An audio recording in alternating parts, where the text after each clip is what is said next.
Depreciation. देखो depreciation का मतलब क्या होता है, what is mean bye depreciation. Simple सा एक लाइन का मीनिंग होता है fall in the value of fixed asset. जितने भी हमारे फिक्स्ड एसेट्स होते हैं ड्यूरिंग द ईयर, उनकी वैल्यू में जो भी डाउनफॉल होता है उसको अपन क्या बोलते हैं, डेप्रिसिएशन। तो what is depreciation, fall in the value of fixed asset is known as depreciation. तो जितने भी हमारे फिक्स्ड एसेट्स हैं, जितने भी हमारे फिक्स्ड एसेट्स होते हैं, उनमें से जो ऐसे फिक्स्ड एसेट जो डेप्रिशिएबल होते हैं, उन सारे फिक्स्ड एसेट्स पर हम एंड ऑफ द ईयर में क्या लगाते हैं, डेप्रिसिएशन लगाते हैं। और फिक्स्ड एसेट्स पर डेप्रिसिएशन चार्ज होता है as per the conservatism concept. Conservatism concept हमसे क्या कहता है कि एंड ऑफ द ईयर में जितने भी आपके फिक्स्ड एसेट्स हैं, तो आपके फिक्स्ड एसेट्स में जितनी भी वैल्यू उनकी ड्यूरिंग द ईयर कम हो गई, रिड्यूस हो गई, तो एंड ऑफ द ईयर में जितने भी आपके फिक्स्ड एसेट हैं, उन सारे फिक्स्ड एसेट्स पर हमें एंड ऑफ द ईयर में क्या लगाना है, डेप्रिसिएशन लगाना है। तो एक तो सबसे इंपॉर्टेंट क्वेश्चन एग्जाम में के लिए हो गया, थ्योरी के लिए, कि according to which concept at the end of the year depreciation is charge on fixed asset. तो आंसर क्या होगा, according to conservatism concept end of the year में जितने भी हमारे फिक्स्ड एसेट्स होते हैं सबके ऊपर हम क्या लगाते हैं, डेप्रिसिएशन लगाते हैं, राइट। इस कंजर्वेटिज्म कंसेप्ट का दूसरा नाम प्रूडेंस भी होता है, राइट। अब डेप्रिसिएशन को कैलकुलेट कैसे करना है, कि मतलब आपके फिक्स्ड एसेट की वैल्यू कितनी डेप्रिसिएट होगी तो वो वैल्यू कैसे कैलकुलेट करनी है, फिर उसकी अकाउंटिंग कैसे करनी है। It is given in accounting standard number 6। Accounting standard number 6 is accounting for depreciation. तो डेप्रिसिएशन का अमाउंट कैसे कैलकुलेट होगा और देन उसकी अकाउंटिंग कैसे की जाएगी, it will given in accounting standard number 6। तो फिक्स्ड एसेट्स पे डेप्रिसिएशन क्यों लगा रहे हैं, as per the concept of conservatism. उसके बाद वो डेप्रिसिएशन कैलकुलेट कैसे होगा, सेकंड उसकी अकाउंटिंग कैसे होगी, it is given in accounting standard number 6। तो जैसा उस AS 6 में लिखा है, अकाउंटिंग स्टैंडर्ड नंबर 6 में लिखा है, उसके अकॉर्डिंग हम डेप्रिसिएशन का अमाउंट कैलकुलेट करते हैं और देन उसकी क्या करते हैं, अकाउंटिंग करते हैं, राइट। अब देखो इसमें ये कुछ डेफिनेशंस हैं। जैसे डेप्रिसिएशन किस पे लगता है, वो फिक्स्ड एसेट जो डेप्रिशिएबल होते हैं, तो डेप्रिसिएशन लगाया जाता है डेप्रिशिएबल एसेट्स पे।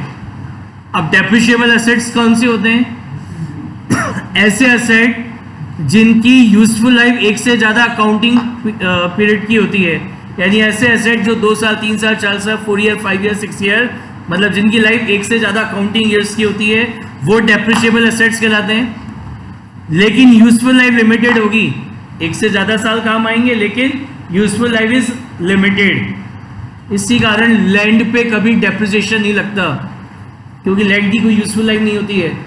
ज़मीन खरीदी वो हमेशा आपके पास रहती है, तो इसलिए उसकी यूजफुल लाइफ नहीं है, इसलिए लैंड पे डेप्रिसिएशन नहीं लगाया जाता। डेप्रिसिएशन किस पे लगता है, ऐसे फिक्स्ड एसेट जो एक से ज़्यादा अकाउंटिंग ईयर में यूज हो रहे हैं और उसकी यूजफुल लाइफ क्या है, लिमिटेड। आपने एक मशीन परचेज करी, तब ऐसा नहीं होता कि बस अभी आ गई अब कभी खराब नहीं होगी। एक टाइम पीरियड होता है, after 4 year 10 year 6 year 17 year machine खराब होती है, आपको न्यू मशीन खरीदनी होती है। या फिर हेल्ड फॉर द ऐसे फिक्स्ड एसेट जिसको अपन प्रोडक्शन के काम में ले रहे हैं, गुड्स एंड सर्विसेज के प्रोडक्शन के लिए, क्या गुड्स के प्रोडक्शन के लिए या सर्विसेज को सप्लाई करने के यूज में ले रहे हैं। या फिर ऐसे एसेट जिनको ऑर्डिनरी कोर्स ऑफ बिजनेस में सेल और परचेज नहीं किया जाता, मतलब बार बार उसको ना तो परचेज कर रहे हैं ना सेल कर रहे हैं, तो ऐसे हमारे जो एसेट्स होते हैं उनको डेप्रिशिएबल एसेट्स बोला जाता है, जिन पर एंड ऑफ द ईयर में डेप्रिसिएशन हम चार्ज करते हैं as per the concept of conservatism, right. Now what is depreciation, ये 4 डेफिनेशन है। वैसे तो एक लाइन का मीनिंग है, एक लाइन की डेफिनेशन है क्या है डेप्रिसिएशन की, कि fall in the value of fixed asset. आपके फिक्स्ड एसेट की वैल्यू में जो डाउनफॉल होगा वो आपका क्या कहलाएगा, डेप्रिसिएशन। लिखा है depreciation is the loss of value of an asset. एक और डेफिनेशन है, it is a measure of wearing out consumption और other loss of value of depreciable asset arising from the use of passage of time and obsolescence through technology। कि technology के कारण या उसको use करने के कारण आपके फिक्स एसेट की वैल्यू में जो लॉस हो रहा है वो आपका डेप्रिसिएशन है। या फिर डेप्रिसिएशन क्या है? It is a systematic allocation of total cost over it's useful life. जो भी उसकी टोटल कॉस्ट है उसको उसकी यूजफुल लाइफ में आप डिस्ट्रीब्यूट कर दो, एलोकेट कर दो, वो भी आपका डेप्रिसिएशन कहलाता है। या फिर depreciation include amortisation of asset जिसकी यूजफुल लाइफ क्या होती है? प्री डिटरमाइन होती है। तो ये हमारे डेप्रिसिएशन होता है। नाउ ये तीन वर्ड हैं, डिप्लीशन, अमोर्टाइजेशन और ऑब्सोलेंस। क्या मतलब होता है तीनों का? डिप्लीशन, डिप्लीशन का मतलब क्या होता है? डिप्लीशन का मतलब होता है जितने भी आपके नेचुरल फिक्स एसेट्स हैं, जितने भी आपके नेचुरल फिक्स एसेट्स हैं, उनकी वैल्यू में जब कोई डाउनफॉल होता है तो उसको बोला जाता है डिप्लीशन। जैसे आपने कोल माइन परचेज करी, तो आपने अभी 9-10 में साइंस पढ़ के आए हो तो थोड़ा बहुत शायद याद हो कि जैसे कोई कोल माइन है, कोई ऑयल वेल है, तो उसमें वो जो कोल या जो ऑयल है वो लिमिटेड क्वांटिटी में होता है। ऐसा नहीं कि मिलना चालू हो गया तो मिलता ही रहेगा। तो जैसे जैसे निकालते जाओगे उस माइन की वैल्यू कम होती जाएगी। तो आपके जितने भी आपके नेचुरल फिक्स एसेट्स हैं उनकी वैल्यू में अगर कोई डाउनफॉल हो रहा है तो उसको टर्म दिया जाता है डिप्लीशन। ठीक है, तो क्या लिखा है? The term depletion is applied to the process of measuring and recording the exhaustion of natural resources such as ore deposit, oil wells, timber stands, quarries etcetera. समझ में आ गया डिप्लीशन क्या है? What is amortisation? जितने भी आपके intangible assets हैं लाइक पेटेंट्स, कॉपीराइट, ट्रेडमार्क, तो आपके जो इनटेंजिबल असेट्स हैं इनकी वैल्यू में जब कोई डाउनफॉल होता है तो उसको टर्म दिया जाता है अमोर्टाइजेशन। क्या बोलते हैं उसको? अमोर्टाइजेशन। जितने भी इनटेंजिबल असेट्स हैं, इनटेंजिबल असेट्स पता होंगे मेरे ख्याल से क्या होते हैं? Those assets which can not be touch and see but feel, वो आपके इनटेंजिबल असेट्स कहलाते हैं, like patents, copyright, trademark, goodwill.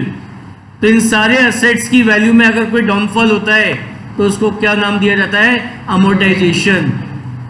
तो लिखा है the term amortisation is usually used for describing the process the written down of long term investment in intangibles such as leasehold, patents, copyright, trademark, goodwill और heavy organization cost। Obsolescence क्या होता है?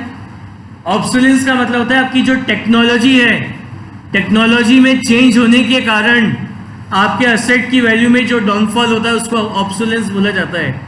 जैसा आपको याद हो, जब आप बहुत छोटे होंगे तो आपने तो पता नहीं शायद देखी हो नहीं देखी हो कि डेटा को स्टोर करने के लिए फ्लॉपी आती थी।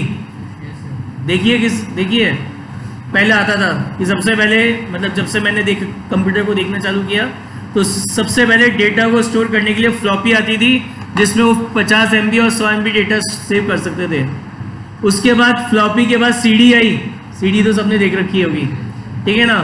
तो सीडी में क्या होता था? 1 GB 2 GB 1 GB तक ऐसा डेटा आपका स्टोर हो जाता था। उसके बाद सीडी के बाद डीवीडी आई, डीवीडी के बाद पेन ड्राइव आई और पेन ड्राइव के बाद आजकल आती है एक्सटर्नल हार्ड डिस्क, ठीक है ना? तो फ्लॉपी एकदम गायब हो गई है क्योंकि टेक्नोलॉजी चेंज हो गई। सीडी भी गायब हो गई है, डीवीडी भी गायब हो गई है। अब क्या चलता है? पेन ड्राइव या वो एक्सटर्नल हार्ड डिस्क, ठीक है ना? तो आपकी इस टेक्नोलॉजी में चेंज होने के कारण आपके असेट्स की वैल्यू में जो डाउनफॉल होता है, that term is known as obsolescence. तो लिखा है the term obsolescence refer to the loss of usefulness arising from such factors such as technological changes, improvement in production method, change in market demand for the product and services, output of the asset or legal or other restriction। तो इन सब चीज़ों के कारण आपके asset की value में जो downfall होगा that is known as obsolescence, right? समझ में आ गई टर्म्स?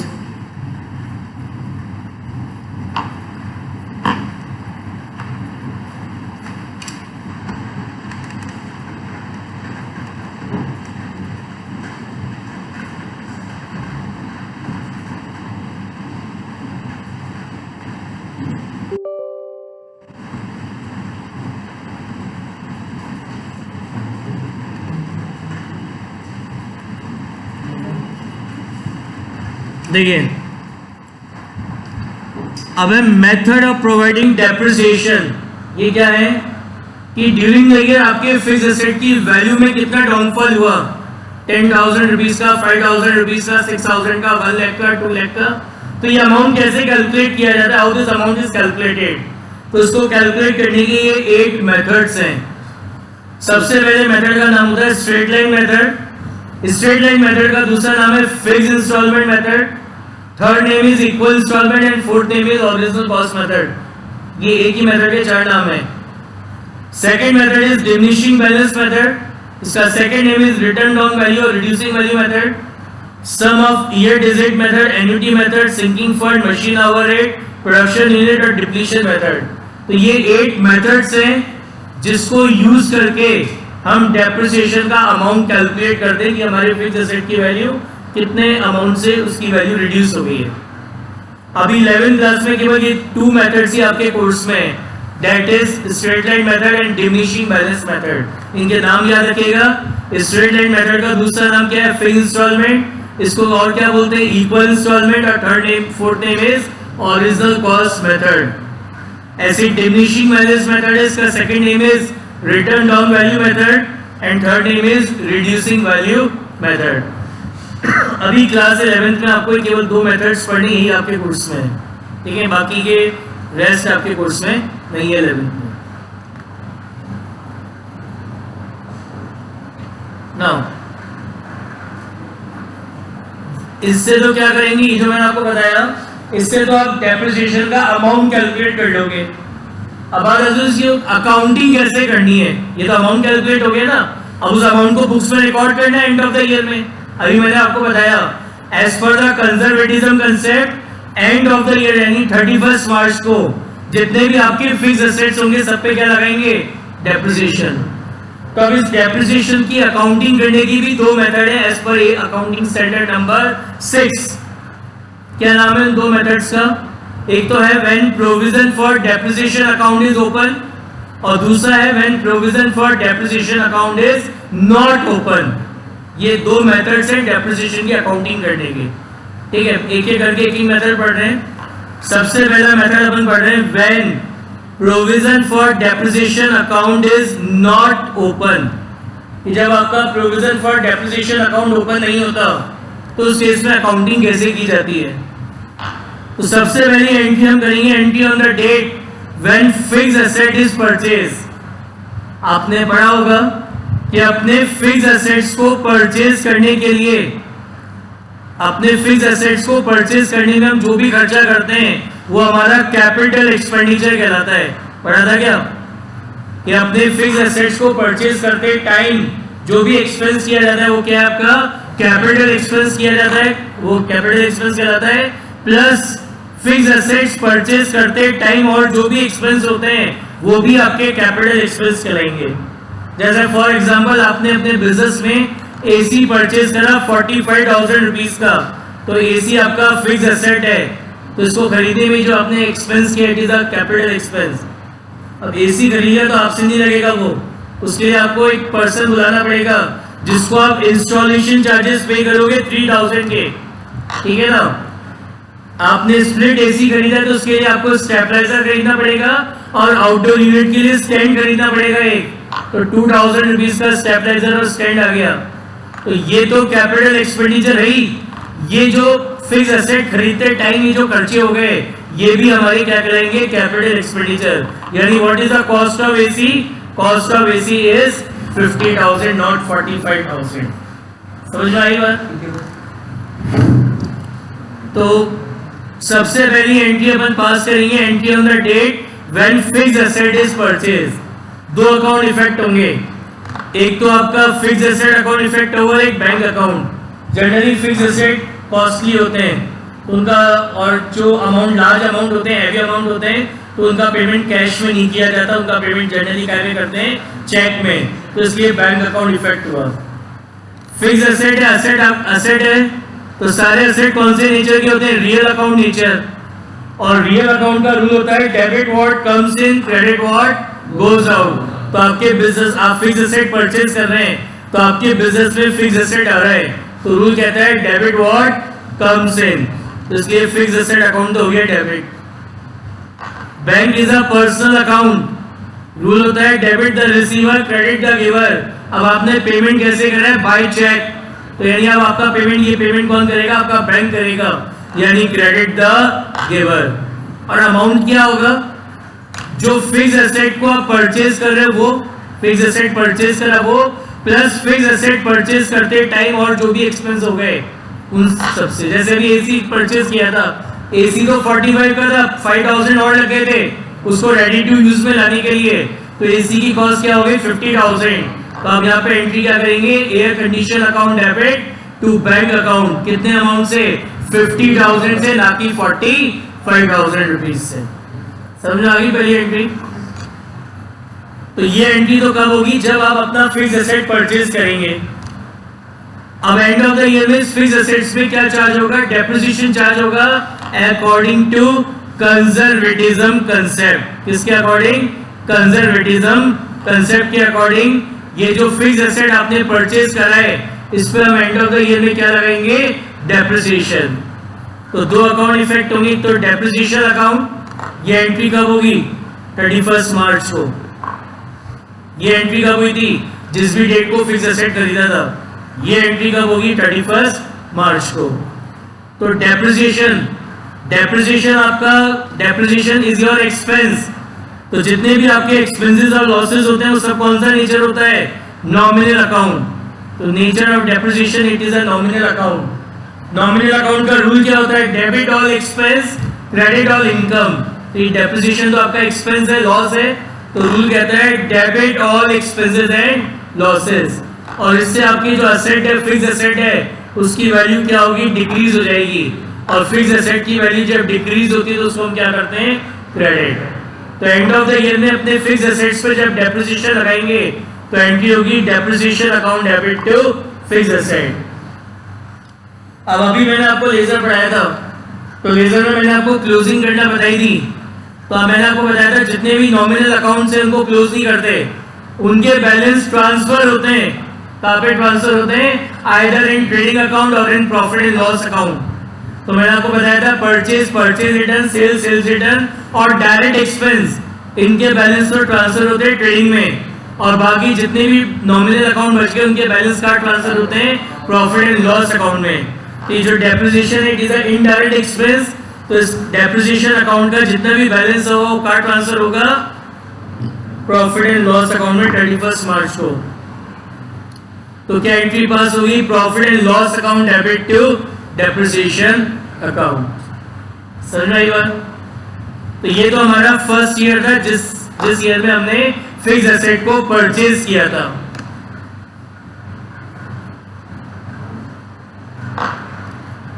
अब सेकेंड ईयर,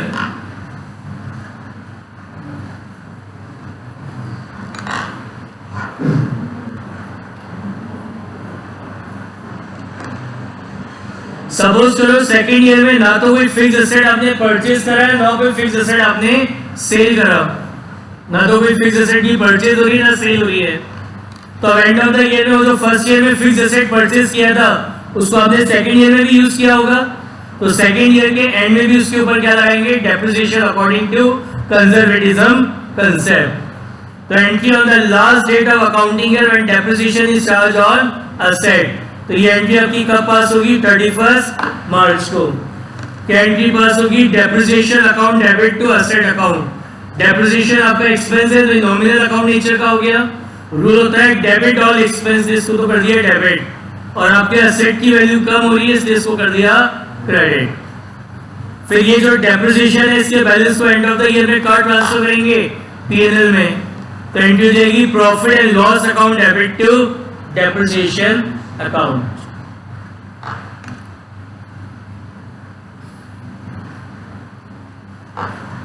अब जब तक आप अपने असेट को सेल नहीं करते थे तब तक हर साल एंड ऑफ द ईयर में दो एंट्री पास करोगे आप। पहले एंट्री करोगे डेप्रिसिएशन चार्ज करने की, डेप्रिसिएशन टू असेट, और फिर डेप्रिसिएशन का जो बैलेंस होगा उसको कार्ड ट्रांसफर कर देंगे प्रॉफिट एंड लॉस अकाउंट में, उसको ट्रांसफर कर देंगे। तो जब तक आप अपने असेट को सेल नहीं करेंगे हर साल एंड ऑफ द ईयर में एंट्री आप पास करेंगे, राइट।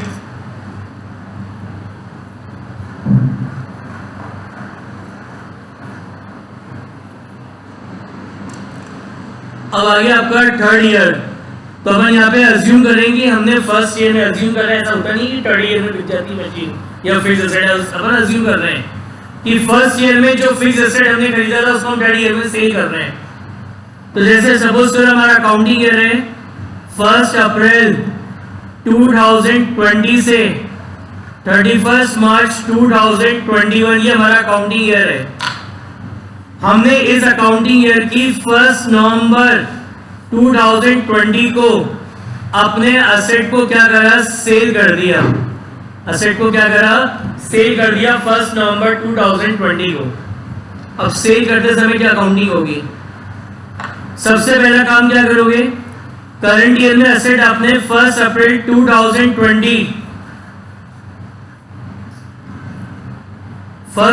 2020 से लेकर 1 नवंबर 2020 तक तो आपने असेट को यूज करा है। तो कितने मंथ्स हो गए आपके, 7 मंथ्स हो गए। तो सबसे पहले इन 7 मंथ्स का क्या लगाओगे फिक्स असेट के ऊपर, डेप्रिसिएशन, ताकि आपको पता चल सके कि जिस डेट को आप अपने असेट को सेल कर रहे हैं उस डेट को आपके असेट की क्या वैल्यू है। तो आपने अकाउंटिंग ईयर स्टार्ट हुआ था 1 अप्रैल को, आप 1 नवंबर को अपने असेट को सेल कर रहे हैं, तो सबसे पहले 1 अप्रैल से लेकर 1 नवंबर तक आप क्या लगाएंगे, डेप्रिसिएशन।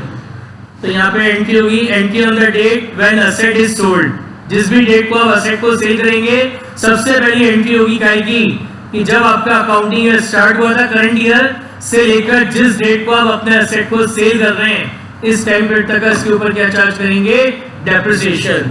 तो एंट्री हो जाएगी depreciation account debit to asset account. फिर सेम डेट को एंट्री होगी असेट को सेल करने की, तो असेट को सेल करेंगे तो पैसा मिलेगा, तो एंट्री होगी बैंक अकाउंट डेबिट। सपोज करो चेक से पेमेंट हुआ है, तो ये चेक हमने बैंक में डिपॉजिट कराया, debit the receiver, bank receive कर रहा है चेक, तो बैंक अकाउंट डेबिट हो गया। असेट आपका रियल अकाउंट नेचर है, रूल होता है debit what comes in, credit what goes out. तो बिजनेस में क्या हो रहा है, असेट जा रहा है, सेल कर रहे हो फिक्स असेट को, तो रूल कहता है क्रेडिट व्हाट गोज आउट, तो इसके असेट अकाउंट हो गया आपका क्रेडिट। अब असेट को सेल करने से जो भी प्रॉफिट या लॉस होगा कैसे निकालेंगे, सबसे पहले आप यहां लिखोगे 1 अप्रैल 2020 को मेरे असेट की क्या वैल्यू थी जब अकाउंटिंग ईयर स्टार्ट हुआ।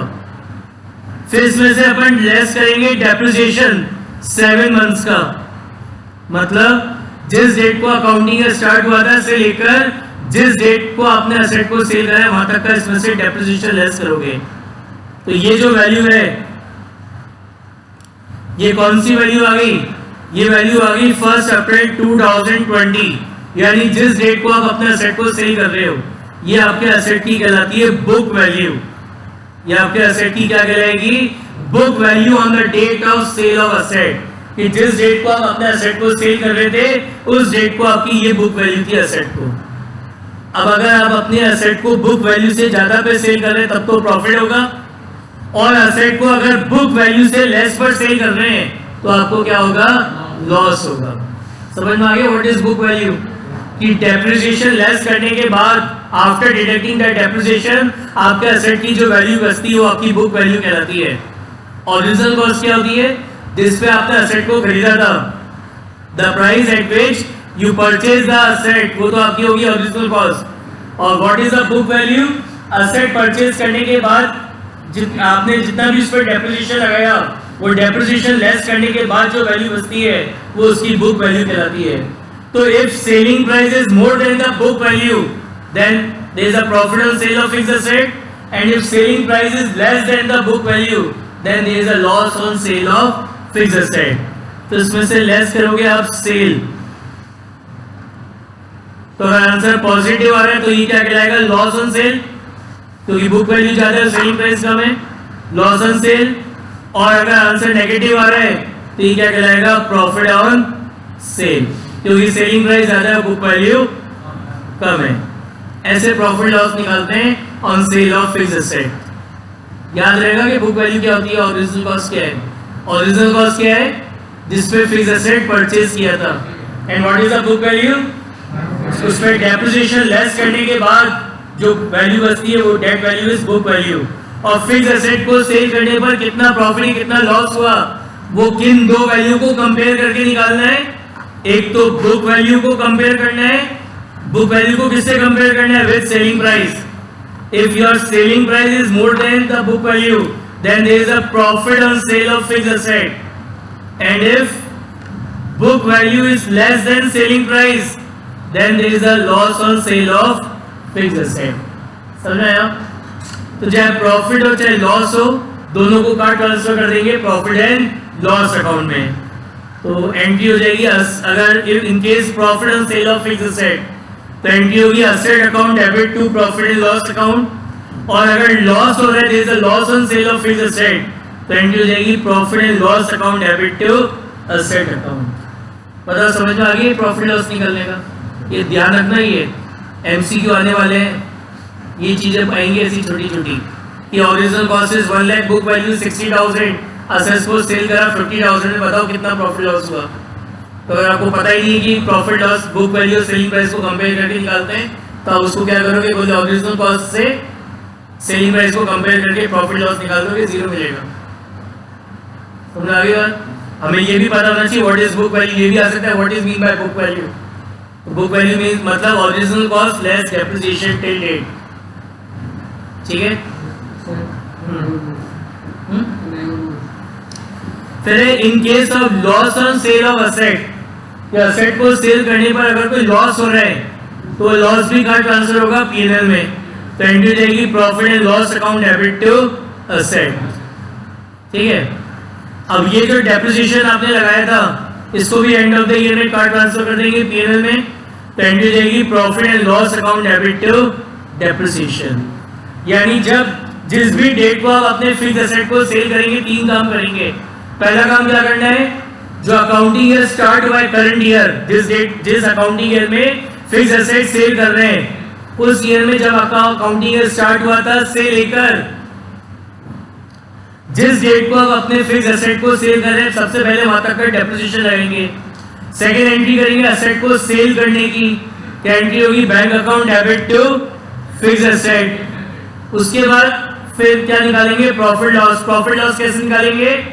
सबसे पहले लिखेंगे कि जब अकाउंटिंग ईयर स्टार्ट हुआ तो क्या वैल्यू थी, फिर इस पर अब तक जिस डेट को सेल करी, तो अकाउंटिंग ईयर स्टार्ट से लेकर जिस डेट को सेल कर रहे वहां तक का डेप्रिसिएशन लेस करेंगे, तो बुक वैल्यू आ जाएगी on the date of sale of fixed asset. इसको कंपेयर करेंगे सेलिंग प्राइस से, तो सेलिंग प्राइस अगर ज्यादा है कंपेयर टू बुक वैल्यू, तो देयर इज अ प्रॉफिट, और if selling price is less than the book value, then there is a loss on sale of fixed asset. Card transfer होगा profit या loss दोनों PNL में, profit and loss account में।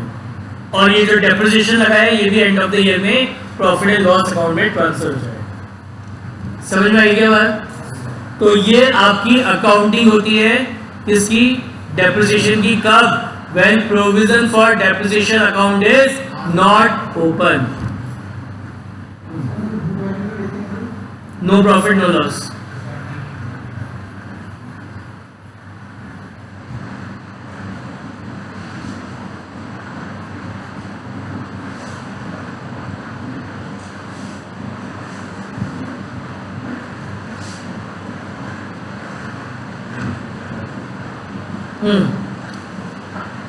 ये तो accounting की बात होगी। अकाउंटिंग करने के लिए, एंट्री करने के लिए अमाउंट चाहिए होता है, तो डेप्रिसिएशन का अमाउंट कैलकुलेट करने के लिए मैंने बताया था मेथड अभी आपको। तो सबसे पहला बताया था straight line method, fixed installment method, इसको ओरिजिनल कॉस्ट मेथड भी बोलते हैं, राइट? तो पहली बात तो ये जो आपका स्ट्रेट लाइन मेथड है, ये जो आपका स्ट्रेट लाइन मेथड है, जो ओरिजिनल कॉस्ट मेथड है, इसकी सबसे इंपॉर्टेंट बात ये होती है कि इसके अंदर डेप्रिसिएशन का जो अमाउंट है वो एवरी ईयर सेम रहता है। यानी जैसे आपने अपनी कोई फिक्स्ड एसेट, कोई मशीनरी परचेज करी, सपोज करो कोई मशीन परचेज करी 90,000 रुपीज की, आप इस पे डेप्रिसिएशन लगा रहे हैं फर्स्ट ईयर में, डेप्रिसिएशन लगा रहे हैं फर्स्ट ईयर में, कितना लगा रहे हैं? 30,000। अभी बताता हूँ ये कैसे कैलकुलेट होगा। तो यानी आपकी फिक्स्ड एसेट की वैल्यू कितनी रहेगी? 60,000। अब आप डेप्रिसिएशन लगाएंगे इस पे सेकेंड ईयर का, तो अगर डेप्रिसिएशन लगाया जा रहा है according to straight line method या ओरिजिनल कॉस्ट मेथड, तो यहाँ पे डेप्रिसिएशन का अमाउंट हर साल सेम रहता है। यानी जो फर्स्ट ईयर में लगाया था वही सेकेंड ईयर में लगेगा। ठीक है, तो क्या वैल्यू रह गई अब 30,000। और अगर आप अपना डेप्रिसिएशन लगाएंगे थर्ड